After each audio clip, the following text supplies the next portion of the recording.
예, 2부 시작하겠습니다. 네. 23회 2부인가요? 예, 23회입니다. 예.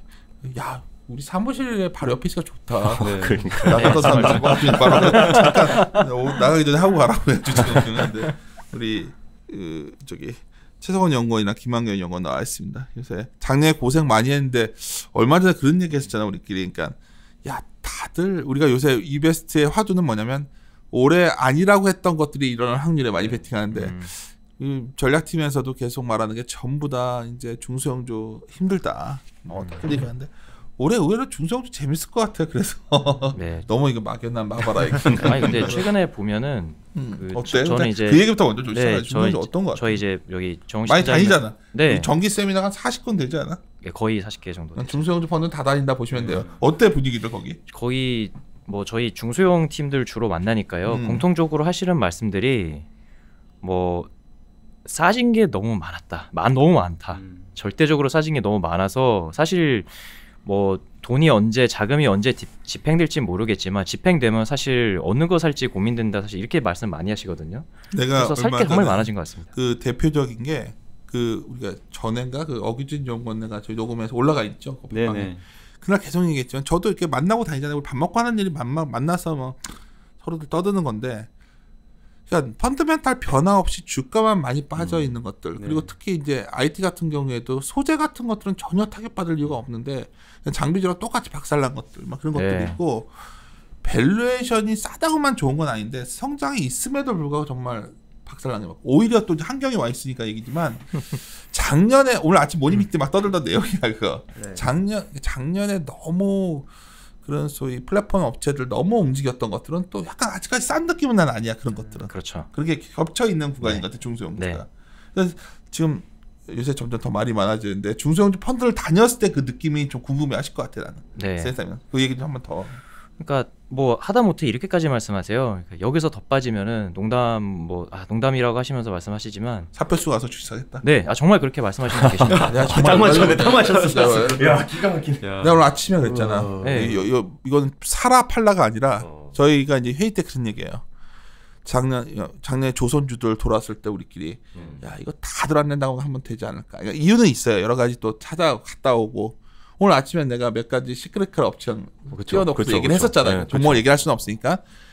좀 웃긴 건 뭔지 알아? 그것들 사고 사실은 한 1년 있으면 6개월이나 1년 뒤에 돌 것 같아.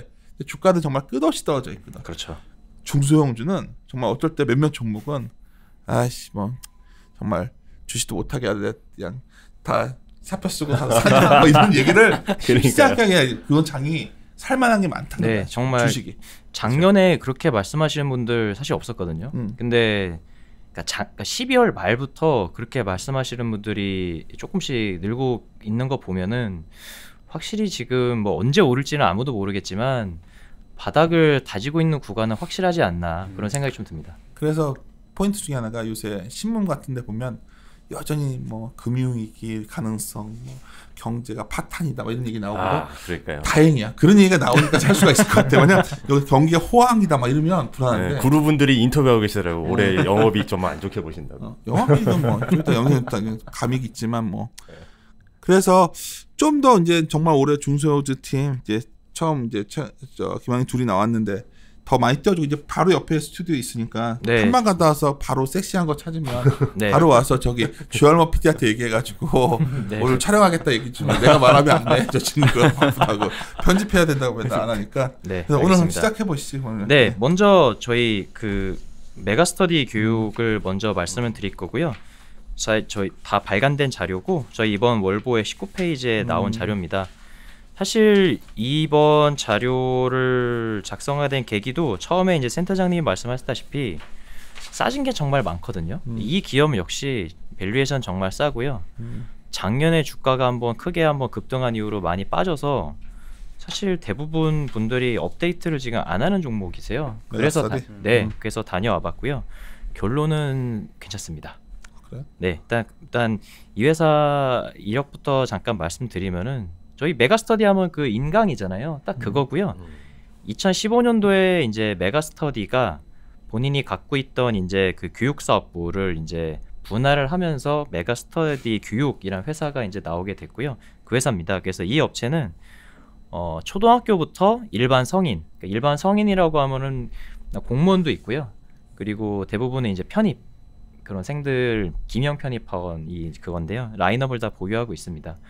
그래서 매출 비중을 보면은 아직도 사실 고등학생이 대다수고요. 고등학생이 한 여기서 3분의 3. 먼저 네. 메가스타디와 메가스타디 교육은 다른 회사잖아. 다른 회사입니다. 근데 많은 사람들이 메가스타디하면 메가스타디를 말하는 줄 알아. 여기서 말하는 메가스타디 스터디 교육입니다. 교육입니다. 그러니까 네, 메가스터디 교육입니다. 헷갈리는 게 메가스타디 교육이 좋은 건데. 맞습니다. 잘못 고르시면 안 됩니다. 메가스터디 교육이에요. 따로 있어요. 아 이거 그 HTS에 쳐보시면 2개 딱 나오거든요. 예, 제가 지금 말씀드리는 교육입니다. 25200. 예, 어떻게 다른 저거죠. 거지? 이게 지금 예, 메가스터디는 이제 약간 지주사 성격을 그치. 갖고 있는 회사고요. 메가스터디 교육은 교육 사업을 하고 있는 인터넷 강의라든지 퓨어지. 사업 퓨어입니다. 그러니까 네, 사업회사라고 보시면 될 것 같습니다. 사업회사니까. 네. 그래서 이 회사가 먼저 일단 먼저 말씀드릴 게 재밌는 게 이 회사 실적부터 말씀드리면은 2015년도에 이 회사가 영업이익률이 6.7%였다가 16년도에 2%대로 떨어지게 되고요. 그렇지. 17년도에 5.7%까지 조금 회복하는 것처럼 보이더니 지금 아직 4분기 실적 발표 안 나왔지만 3분기 누적 기준으로 지금 영업이익률이 16.7%까지 올랐습니다. 그래서 이게 왜 이렇게 올라왔냐를 주목하실 필요가 있고요. 가장 큰 이유는 이제 메가 스터디 교육에서 얘네 이제 상품 이름이 메가 패스라고 있거든요. 메가 패스에 있었다고 보시면 될 것 같습니다. 그러니까 메가 패스가 뭐냐고 하면은 종합반 같은 거예요. 그러니까 종합반 같은 건데 인강으로 들을 수 있는 종합반이다라고 보시면 될 것 같습니다. 대성 마이맵. 예 맞습니다. 우리가 이 시장을 잘 잘 알고 알아. 해독가 안 듣더라고. 맞습니다. 다 이거저거 해독가 안 듣더라고.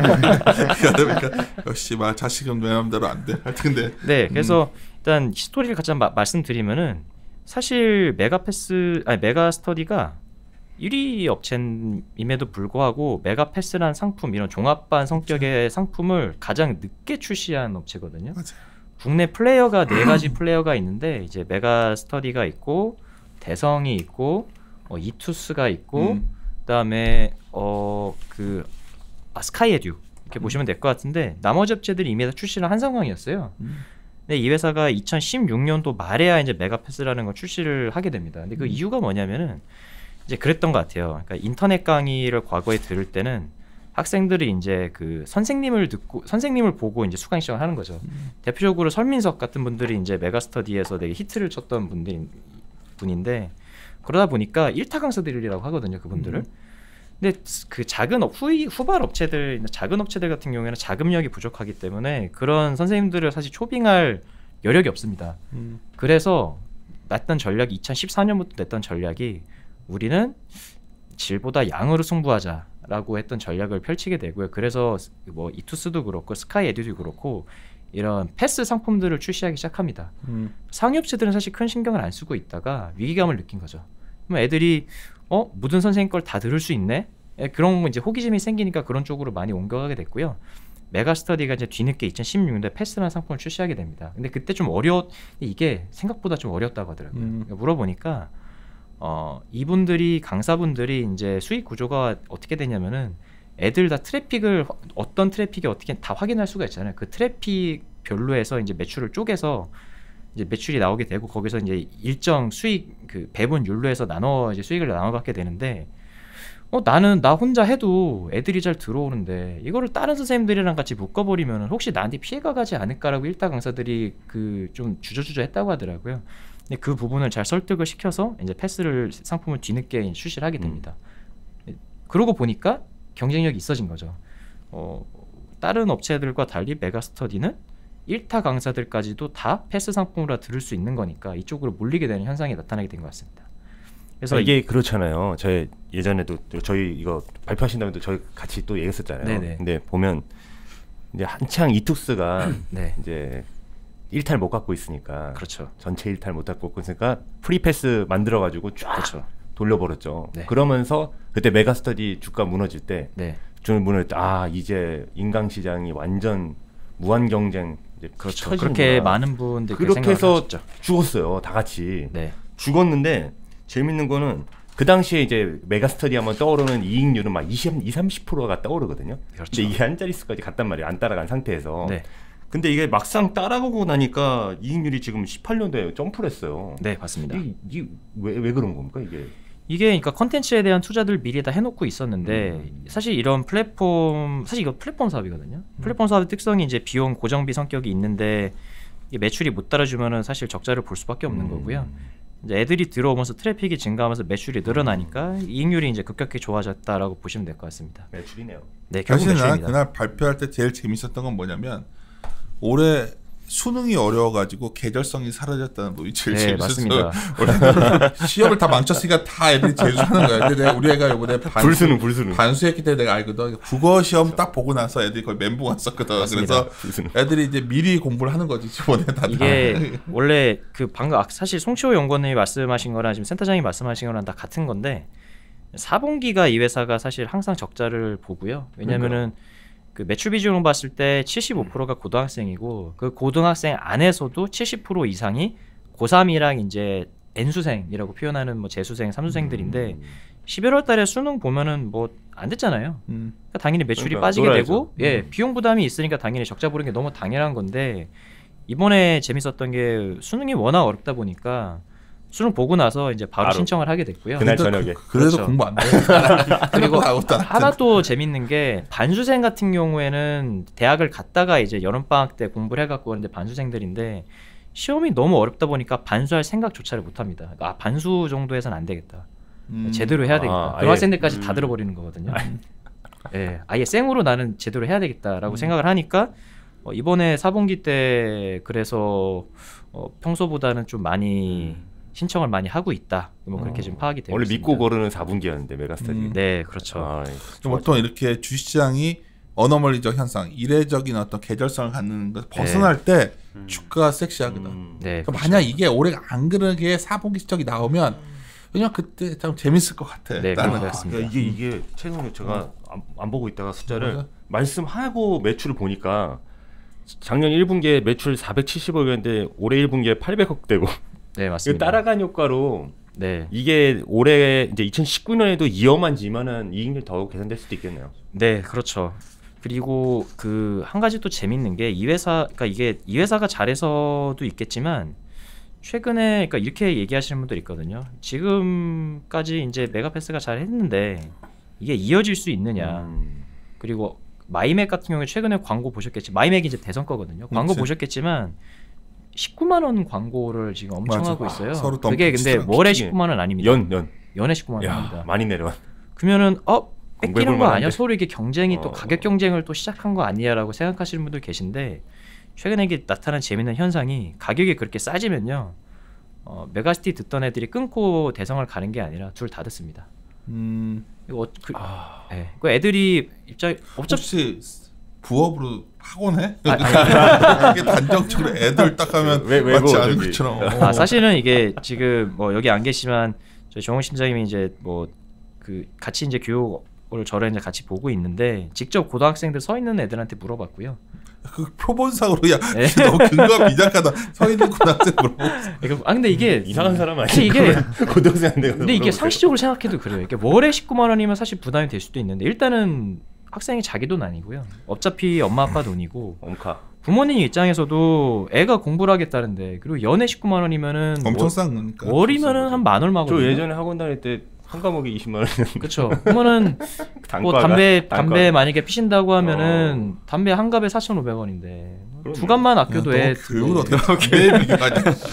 그래서 둘 다 나타나는 둘 다 그렇게 듣다 보니까 큐도 같이 올라가는 그런 재미난 현상이 그렇네요. 최근에 벌어지고 있습니다. 과학은 그러면 뭐 마이맥에서 듣고 네. 영어는 메가에서 듣고 이렇게 할 수 있는 거잖아요. 네. 그리고 좋다. 큐가 늘고 너무 좋네. 네. 그리고 큐가 늘고 있는 하나 또 재미있는 현상이 제가 탐방 가기 전에 이제 제가 뭐 다 아시겠지만 이제 매출 브레이크다운이랑 이제 비용의 성격을 다 이제 쪼개 갖고 이제 가보는데 되게 재밌는 그 항목이 있더라고요. 기부금이라는 항목이 너무 재밌었습니다. 그러니까 이게 만약에 한 해 연도에만 특정한 기부금이 이렇게 잡혀 있었으면 뭐 어디 기부했겠거니 하고 넘어갔을 텐데 매년 잡혀 있더라고요. 기부금 항목이 꽤 금액이 크게. 참고로 지금 3분기 누적으로 70억이 넘게 지금 기부금이라는 항목이 비용의 성격에서 잡혀 있고요.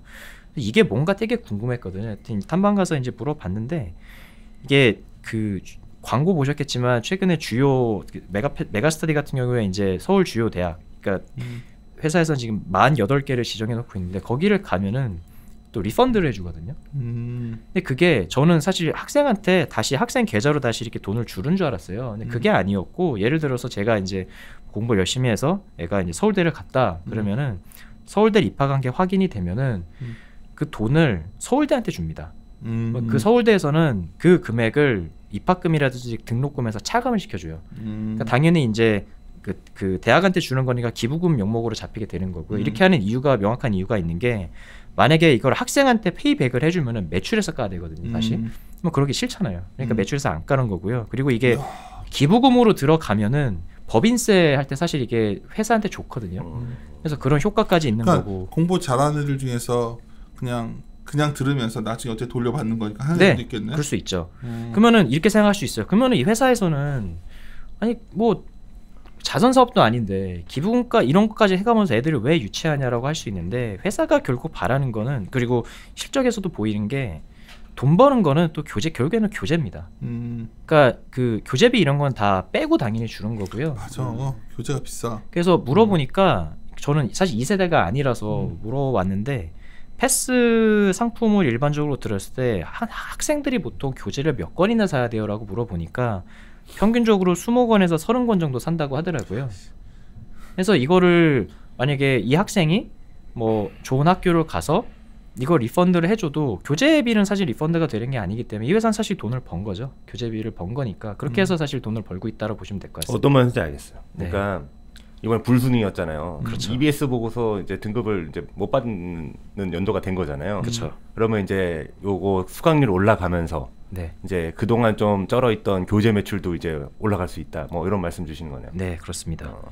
그래서 이게 회사가 작년에 사실 2017년, 2018년에서 이게 실적이 많이 늘면서 주가가 많이 갔었는데 차트를 보시고 사실 많은 매니저분들도 그렇고 애널들 분도 팔로업을 안 하세요. 아 이미 한번 주가가 많이 시세를 한번 냈다. 아직 볼 필요 없겠다 생각하시는데 밸류에이션은 저는 밸류에이션으로 사실 접근을 해서 먼저 보게 됐고요. 물론 어닝이 늘 것 같지만 그거 다 배제하고 트레일링으로 봐도 지금 8.6배입니다. 이게 4분기 실적이 평소보다 올해는 그 2017년보다는 좀 잘 나올 것 같거든요. 그래서 그보다 또 잘 나오면은 사실 이것보다 멀티플이 내려가는 상황이라서 40배 갔던 회사죠. 그렇죠. 네. 그래서 이게 사실 올해 그러니까 2019년이 2018년보다 사실 어닝이 더 잘 나올 텐데 매출 그로스가 사실 두 자릿수 이상 또 나올 텐데 영업이익 그로스랑 그럼에도 불구하고 지금 멀티플이 10배 이하고 그러면은 사실 다시 한번 볼 때 된 거 아닌가로 많은 사람들이 이제 이런 성장 기업을 볼 때 고퍼에 사서 저퍼에 팔아라 자꾸 이거를 그렇죠. 여기다 쓰는데 이게 말이 이렇게 성장할 때는 사실은 고퍼가 저퍼돼도 사야 되지. 그렇죠. 근데 이게 성장이 멈췄을까봐 두려운 건데 네. 최성원 연구원 주장은 어떤 성장은 하고 있는데 네, 성장 계속 꾸준히 잘하고 그렇죠. 있습니다. 근데 주가 싸져 있으니까 매력적이다 이 얘기야. 네, 관심이 또 처음에 저희 말씀한 대로 관심이 또 없는 상황이라서 보시면 하다라고 이제 뭐 생각하고 더 하면 있습니다. 뭐가 있죠? 대원제약 말씀드릴 거고요. 47페이지에 저희 월보 또 혹시 뭐 자료 있으신 분들은 보셔도 됩니다. 그리고 그 PPT는 올려주면 되고. 네. 일단 대원제약 말씀드리기 전에 뭐 다들 아시겠지만 복귀를 한번 해보면은 국내 제약 산업이 올해 이제 2019년이니까 2000년대 초반에 국내 제약 시장 규모가 어느 정도인지 혹시 알고 계시나요? 얼마일까? 3조에서 4조 원 정도 사이가 됐고요. 3조 원. 근데 지금 현재 어느 정도까지 사이즈 컷인 줄 혹시 아시나요? 전혀 모르겠어. 엄청 지금 커졌어요. 한 23, 4조 원 정도까지 우와. 커졌습니다. 그러니까 괜히 바이오 네, 하는 게 상당히 많이 아니라. 커졌죠. 와, 대단하네. 근데 이때 그 급격하게 커진 이유가 분명히 있더라고요. 두 가지 정도 이유가 이제 물론 뭐 여러 이유가 있겠지만 초반에 이제 급격하게 성장한 뭔가 모멘텀이 있었을 거 아닙니까? 모멘텀이 두 가지 정도 있었고요. 첫 번째는 이제 대형 글로벌 블록버스터 그런 약품들의 특허 만료가 있었고요. 그리고 의약 분업이 있었습니다. 이 두 가지가 왜 촉발했냐를 말씀드리면은 결국에는 PQ로 설명이 되는 것 같아요. Q 요인부터 말씀드리면은 블록버스터들 같은 경우에들이 이제 만료가 되면 제너릭들이 많이 나오게 되잖아요. Q 늡니다. 이게 Q적인 효과가 있었고요. 의약 분업 효과는 ASP가 올라간 효과가 있었다고 보시면 될 것 같아요. 그게 뭐냐면은 의약 분업이라고 하는 게 과거에는 이제 뭐 저 어렸을 때 생각해보면 약국에서도 이렇게 약 조제해주고 했었던 것 같아요. 그거 지금 못 하잖아요. 의사의 처방전이 있어야 되는데 근데 병원에서 이제 의사가 약을 처방할 때는 처방 데이터가 많은 약들을 중심으로 사실 처방을 하게 되고요. 결국에는 오리지널을 채택하는 비율이 많다고 하더라고요. 근데 오리지널에 대한 약값이 제너릭보다 비싸기 때문에 똑같이 고려암 약을 예를 들어 처방을 해줘도 과거 약국에서 주던 거랑 의사 처방전이 들어가 줬던 거랑은 사실 오리지널하고 제너릭이면은 약값 차이가 많이 나기 때문에 ASP가 사실 올라간 효과가 있었던 것 같아요. 그래서 PQ가 올라갔던 효과에 따라서 초반에 그게 촉발돼서 국내 제약 시장이 많이 커지게 됐고요. 최근에 많이 커졌던 건 이제 국내 뭐 바이오들 이런 거 나오면서 또 많이 커졌다라고 좀 보시면 될 것 같습니다. 그래서 시장이 커지니까 이제 당연히 파이가 커지면은 이제 파리떼들이 많이 올 수밖에 없잖아요. 그래서 국내에서 이제 의약품을 제조하는 회사들도 당연히 많아졌고요. 몇백 개, 아직까지도 몇백 개가 되는 것 같아요. 몇백 개다 되다 보니까 이제 난립하는 상황이 됐고 차별성이 없으니까 뭐 과거 리베이트 이런 것들을 돈 많이 썼었죠. 국가에서는 정말 원치가 않는 상황이었고 국가에서는 크게 두 가지의 그러니까 국가에서 최근에 쓰는 여러 정책들을 보면은 다 두 가지 축에서 움직이는 것 같습니다. 첫 번째 축은 뭐냐면은 건보 재정 건전성을 유지하겠다라는 첫 번째 목표가 있는 것 같고요. 두 번째 목표는 우리나라에서도 글로벌 제약사를 만들겠다라고 하는 두 가지 목표가 있는 것 같습니다. 어떻게 보면 이 두 가지 목표를 동시에 이루기 위한 방법이 뭐가 있을까 이제 생각을 하다가 국가에서 이제 생각을 하게 됐던 거는 현재 난립하고 있던 업체들을 좀 상위권 위주로 재편할 필요가 있겠다라고 고민을 했던 것 같고요. 그거를 이제 간접적으로 할 수 있는 것들이 뭐가 있을까 고민하다가 나온 게 2011년에 있었던 일괄 약가 인하고요. 사실 워낙 이펙트가 있었기 때문에 다 아실 거예요. 구조조정하려고 시작한. 네. 그래서 그런 있었고 그래서 이제 그때부터 이제 상위 업체들과 하위 업체들로 나뉘게 된 그런 계기가 됐던 것 같고 거기서 이제 살아남은 업체들 같은 경우에 공통적으로 썼던 방식이 난 그냥 제너릭에 머물면 안 되겠다는 고민들을 했던 것 같고 그때부터 이제 개량 신약이라든지 아니면은 그래도 신약에 대한 투자들을 한다든지 아니면은 이제 똑같은 약이라고 해도 모양들을 좀 달리해서 그런 것들 좀 노력을 한다든지 그런 준비를 하는 업체들이 살아나기 시작했고요. 대원제약이 그런 대표적인 업체라서 이번에 탐방을 갔다 와서 자료를 쓰게 됐다라고 좀 보시면 될 것 같습니다.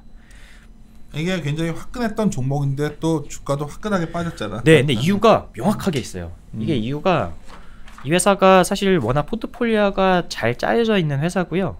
보통 국내에서 블록버스터 약이라고 할 때 연매출이 100억 이상이면 이제 블록버스터 약이라고 얘기를 하는데 블록버스터 지금 제품군이 꽤 많아요. 7, 8개 된 건데 그 중에 하나가 사실 고혈압 약이 있었습니다. 근데 이게 아시겠지만 작년 이제 여름이죠. 여름 때 그 발사르탄이라고 하는 게 이제 그 제조할 때 나오는 이제 물질인데 그게 이제 암을 유발한다. 그 이슈가 좀 있었고요. 이 회사도 이제 이 제품이 이제 그 고혈압 약에서 발사르탄 성분이 검출이 돼서 8월 초부터 이제 판매 정지를 먹었죠.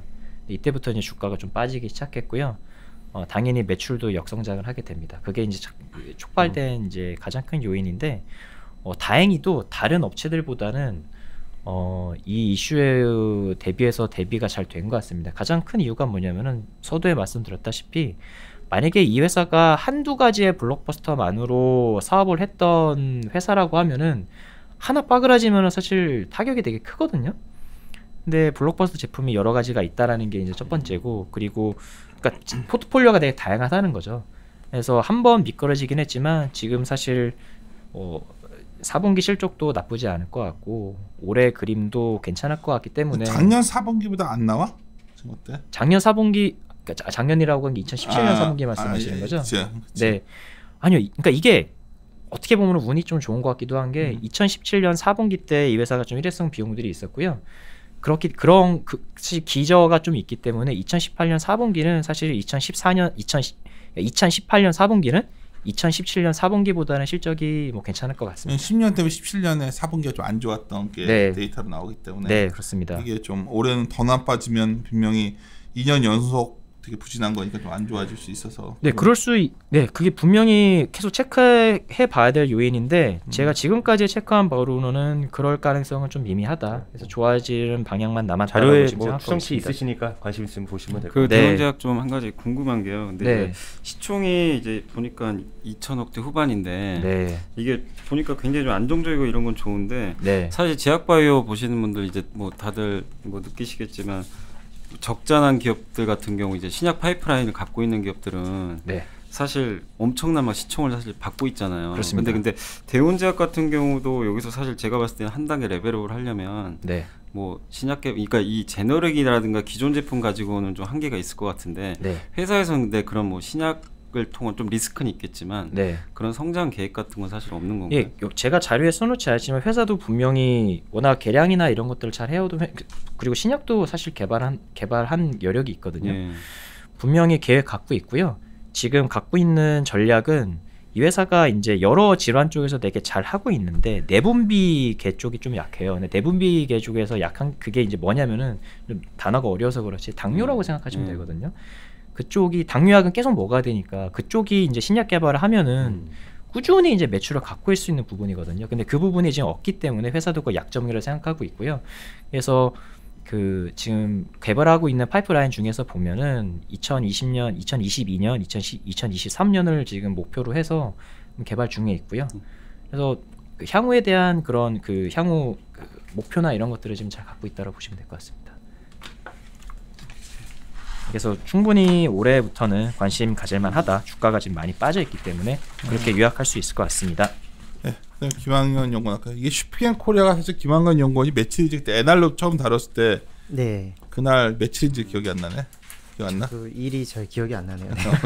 자기가 수독자예요. 자료가 그래서 주가가 잘 올라가고서 TP를 내면서 딱 그때 주가 바로 튀어가지고. 네. 근데 슈피겐 코리아라는 회사가 네. 옛날에 좀 말이 많았었잖아. 네, 예, 과거에 그랬었죠. 이제.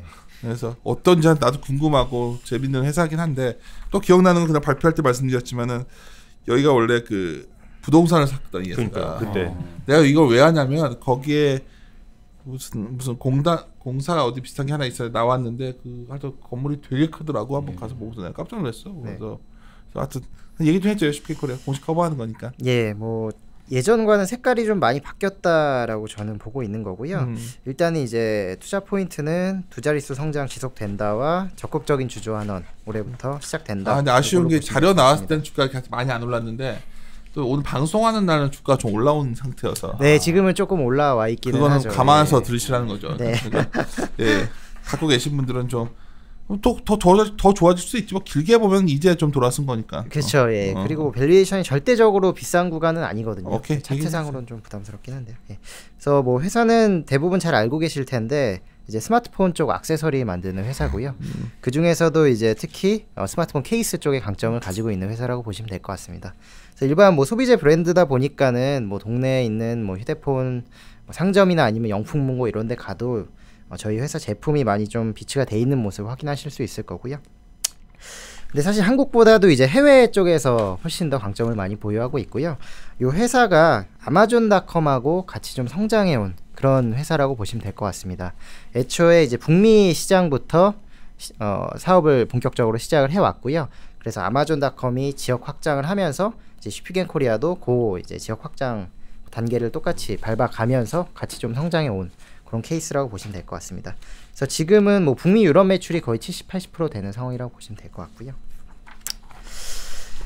그래서 요 성장세가 작년에도 있었고 올해에도 진행이 될 것 같습니다. 일단은 유럽 지역 성장세가 최근에는 굉장히 좀 가파르게 나오고 있었고 2018년도에도 유럽 지역 성장이 굉장히 두드러지게 나왔는데 올해에도 이제 뭐 베네룩스 3국을 비롯해서 아직까지 뭐 아마존은 진출했는데 슈피겐은 진출하지 않은 국가들 위주로 하나둘씩 공략을 해 나간다라고 보시면 될 것 같고요. 그리고 이제 중국 쪽 대응도 올해부터는 조금 더 본격적으로 하겠다라고 얘기를 해놓은 상태고 아마 이제 얘네가 원래는 아이폰 쪽 비중이 굉장히 높았었거든요. 근데 최근에는 이제 중국 쪽 중저가 모델이나 이런 모델들이 좀 많이 팔리고 있기 때문에 회사도 그쪽 대응을 좀 많이 할 걸로 보고 있고 이제 판매 채널도 중국 시장 내에서 뭐 주력 커머스 사업자를 위주로 앞으로 좀 늘려 나갈 걸로 그렇게 보고 있습니다. 그리고 최근에 또 달라지고 있는 게 회사의 주력 제품이 지금 한 12불 정도에 아마존에서 판매가 되고 있는데 좀 고단가 모델을 출시를 하기 시작을 했고요. 특히 이제 좀 여성향 프리미엄 브랜드 같은 것들, 그래서 라마논하고 시릴 같은 약간 조금 더 화려하고 고급스러운 그런 브랜드들을 런칭을 해서 이게 아직 뭐 절대적으로 판매량이 높지는 않은데 어쨌든 간에 판매액 자체는 올라오고 있는 그런 구간이고요. 이렇게 좀 한 20-30불대 브랜드가 많이 판매가 될수록 근데 당연히 그 PPT의 자료에도 넣어줬는데 네. 이게 어떤 그림이 좀 난 재밌으면 예. 케이스 매출이랑 스마트폰 출하량이랑 왜 이게 다른 경로로 간 거야? 2017년부터 이게. 이게 그니까는 제 원래는 생각에는 스마트폰 얘기하면 스마트폰이 안 좋으니까 이거 되겠어 싶게 이런단 말이야. 네네네. 근데 그 근거로서 보여준 게 그 자료에 화면에 올라갔을 텐데 그 쇼핑의 케이스 매출과 출하량이 2017년서부터 이게 뭔가 크로스 됩니다. 이게 왜 그런 거예요? 이게 제 생각에는 일단 이거는 IT보다도 완전히 소비재 회사라고 저는 보고 있고요. 그러니까 교체 주기가 길어진다는 건데 이거 다만 스마트폰은 안 바꾸고 네. 케이스만 바꾼다. 케이스만 바꾼다. 약간 이런 느낌이고요. 그러니까 좀 나는 케이스 안 바꾸는데 이렇게 날것처럼.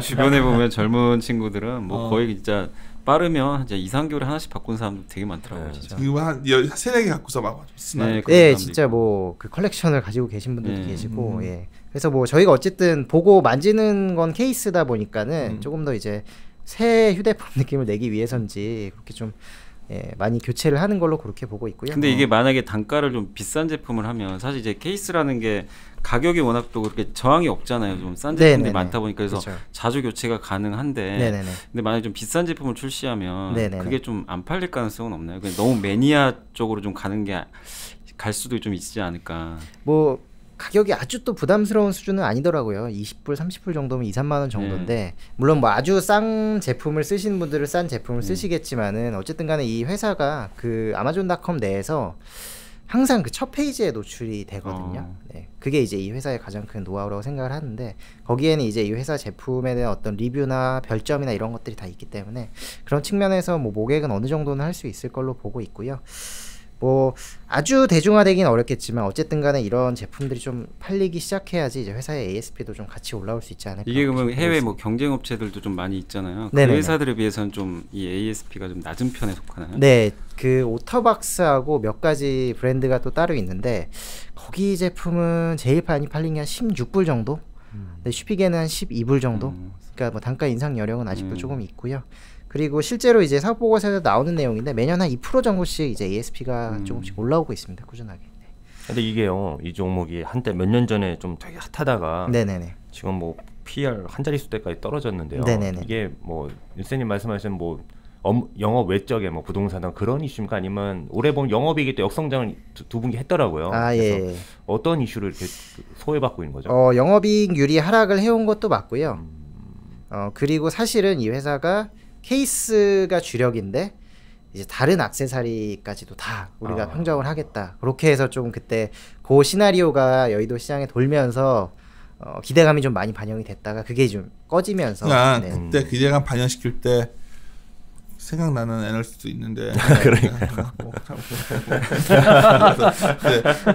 그때 막 내가 엄청 막 너무 막 좋다해서 케이스 팔아가지고 좋아지겠지 내가 했는데 그때 굉장히 그 부작용이 좀 몇 년간 거친 것 같아요. 네, 맞습니다. 근데 제 생각도 한 몇 년 돼서 기억들이 잘 안 나잖아. 그때 기억나는 사람들은 이거 위에서 많이 질렀던 종목이야. 그거 뭐 썩은 매물 다 털려 나가고 뭐 그런 시간이 있지 않았나 몇 년간. 네네네. 근데 회사 자체는 현금이 많잖아요, 항상. 그렇죠. 예, 현금이 굉장히 많고요. 현금이 1,600억, 순현금으로는 1,400억. 건물 사도 현금이 많아가지고 현 갖고 산 거야, 다. 맞습니다. 예. 그래서 이제 색깔이 조금 바뀌고 있다고 느낀 게 올해부터 이제 배당 계획을 좀 새로 발표했고요. 주주 정책을 발표했더라고요. 시장에서는 이 내용을 좀 가장 트렌드 중요한 잘 거예요. 소비재 기업 아니죠, 소비재 기업.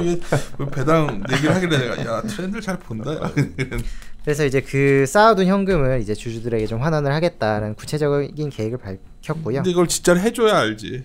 예, 올해 일단 2018년도 배당은 주당 1,000원. 괜찮더라고. 예.